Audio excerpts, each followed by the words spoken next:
All right, welcome to Who Hit You Podcast. I'm Roy. I'm Vidush. What up? Let me ask you a question. There it is. What do you... So, Gi Jiu-Jitsu, no Gi Jiu-Jitsu. Definitely like bigger like craze and popularity in the no Gi in the last couple of years. I think schools are seeing that too, and it's like some schools are kind of like...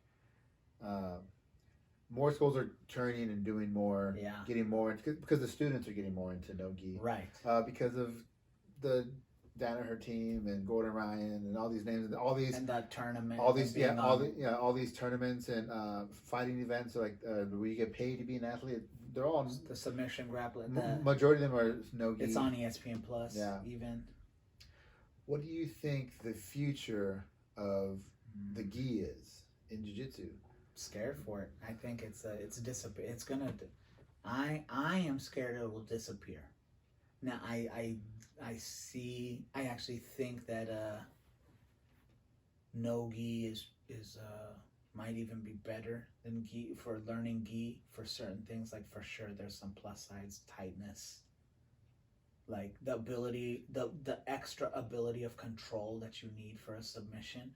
Is the true level. It's a different type of submission grappling, right? Like gi and no gi, like the game's different, but there's still that like element of control and manipulation of that control and like the more tactics. Intense than it is in the gi. More intense than it is in the gi. But because of the popularity, because of what's mainstream, because of what's more exciting, like you get slow the game down. You got to be an aficionado to want to watch the worlds of IBJJF, you know? Like, you don't see, like in some of these scenarios too, especially when it's like submission only, it's like that's the way you win. Mm-hmm. The good matches are like, you're going into these really intense, like attack scenarios and exchanges. Some of these leg exchanges are pretty crazy and wild. Mm-hmm. You can't stall really, like, or you can, but like, it's not the same as like we're gonna sit in 50-50 and just play this like who gets the advantage. It's not that advantage game you see in the gi top level of the gi, where it's just like get into these really like 50-50 and like neutral positions and just playing not to lose, playing the advantages and not really trying to just submit and win. You know, that was the biggest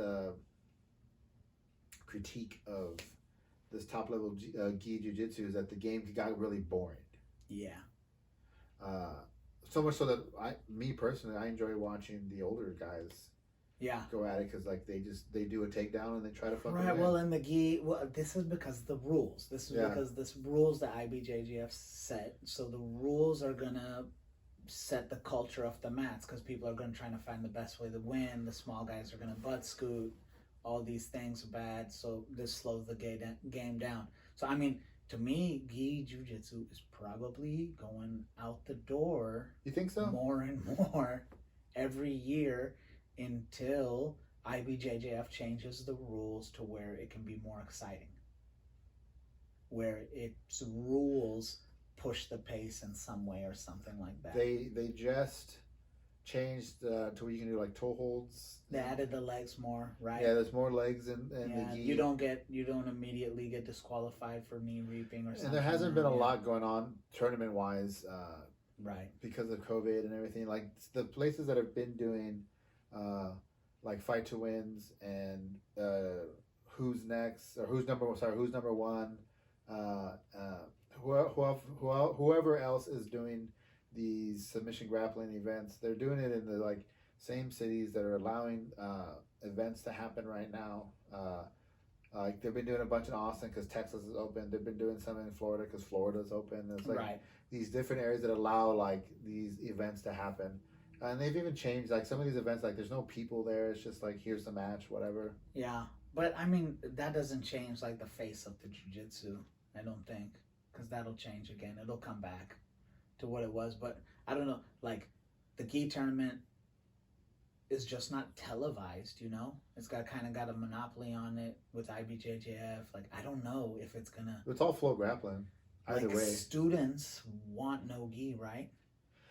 What I really think it is it's new. It's the newest craze. Like it's the newest thing. Like that's what the newest best exploration. Guy in the world the does. best guy in the world does no gi. The best team in the world does no gi, and there's like we said earlier, there's the opportunity and advantages are pretty open in no gi right now, and I think it's a big exploration. Like people are like, there's a lot of people that are being introduced to no gi for the first time. We've been training jiu-jitsu for over almost 10 years now, and I remember when I first started, there was like this like factions. It was like there was people that did no gi. There's people that did no gi, and you thought of them a certain way, and then there's people that did gi, and the no gi people thought of those people a certain way, and there was few people that did both.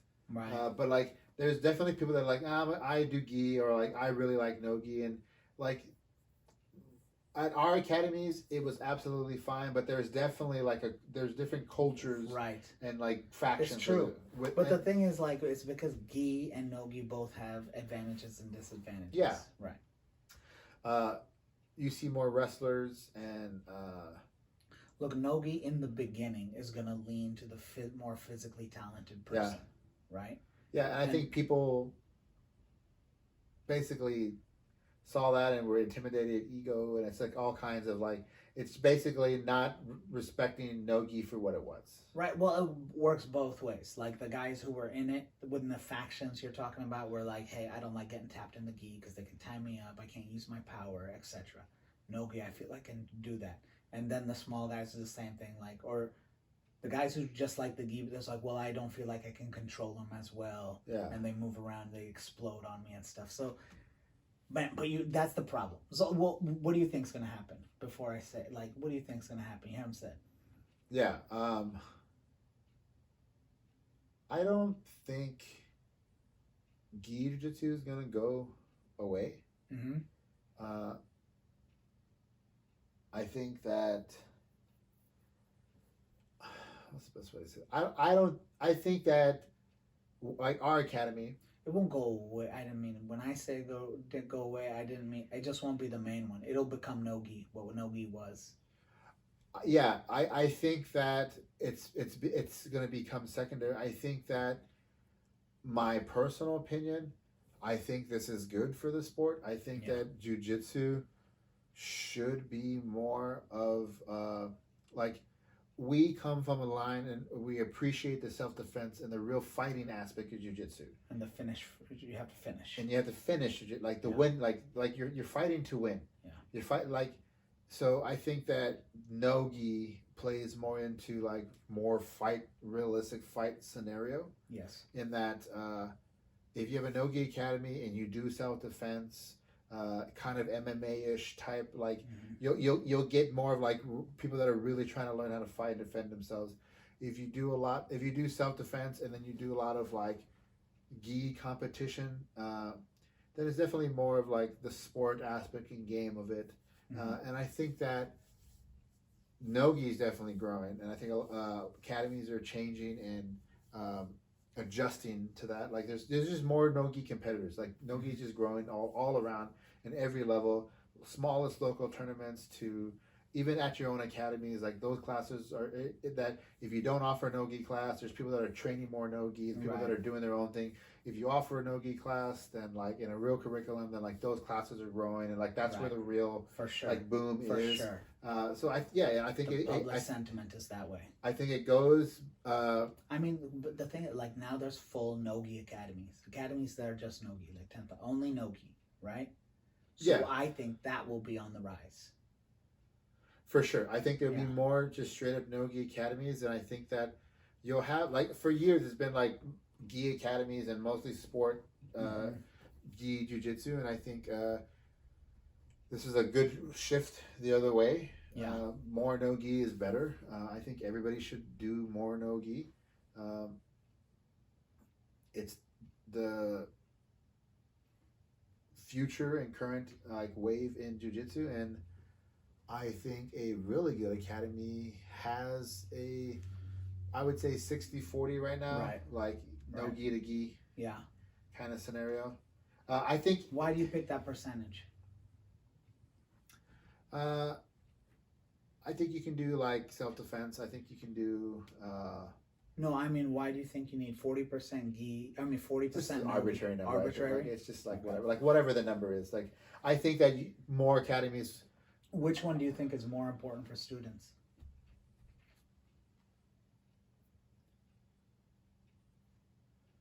I think they're equally as important. Mm-hmm. I think every academy should have self-defense, and I believe that new students should learn how to defend themselves and learn how, like the fundamental basics of jiu-jitsu. I think there needs to be like a gi jiu-jitsu because like it's a definitive branch of jiu-jitsu, right? Mm-hmm. And then there should be like a no-gi like also. I think that there should be equal amount of effort into those classes in that like there should be a curriculum, there should be some, you should know what you're learning, and there should be some goals of to learn. Mm-hmm. I think right now no-gi is the real craze, and like if you're thinking like competition and you're thinking like I want to be one of these competition academies like that kind of stuff, you're gonna do more no-gi. If it's just like I just want to do jiu-jitsu, then I think a good balance all the way around. So maybe not 60-40, maybe like just whatever is like equal amounts of what your students want, do you think?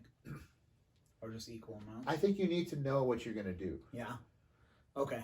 So I'm going like, I think so this is the fear of, I'm afraid no-gi pushes, that makes people do no-gi earlier, and I think that's bad. I think doing no-gi early in your career as a focus is bad. So the reason I think that no-gi has this advantage is, like I said, your athleticism can be used in play. The second you're slippery, the second you're tired, just you can be controlled less. I think no-gi's harder. No-gi for you is harder. Yes. Some people think it's easier, right? But they're probably more athletic. Yeah. Right? Well, the other advantage is you don't get to train rear nakeds and guillotines in the gi like you do in no-gi. Yeah. Big difference. You have to be tighter. So these are the plus sides of no-gi, and I think that's a bad thing. The gi removes your athleticism in the beginning, and it makes you learn proper jiu-jitsu. Yeah. For the tough guy. So the gi humbles you, brings you down to a level where you're not as strong because they can hold your gi. So you have to do the move right to learn it. Yeah. For the small guy, he doesn't get enough positive reinforcement out of no-gi because he can't control them well enough yet. He needs the help of the gi. He can't reach as deep. He can't hold as tight. He needs the gi to get positive reinforcement to learn to do the moves right. So I think doing the gi in the beginning is very important. No-gi is also important. I'm not saying it's not, but it's not the first thing you should do. And I think this craze of no-gi first will have effect on the fundamentals of jiu-jitsu. It will make them weaker. Yeah. It's harder to learn control.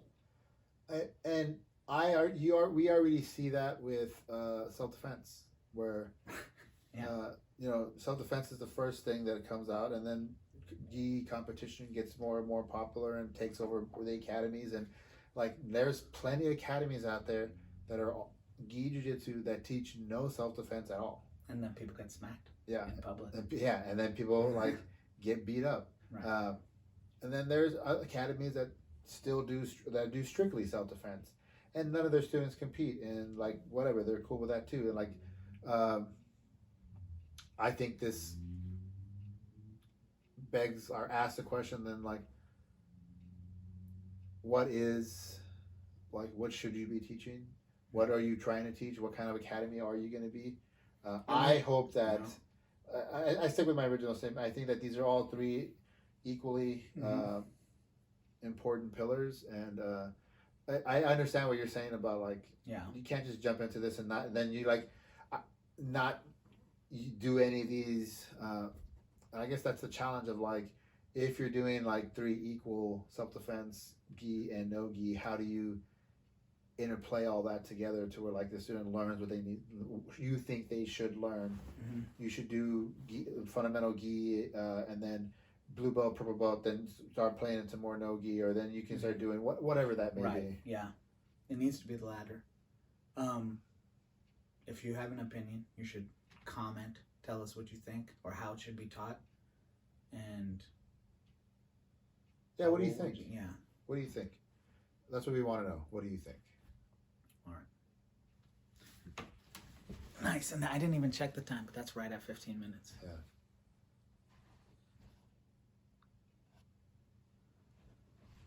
Okay. Now we have to set this up for stand-up. Oh, yeah.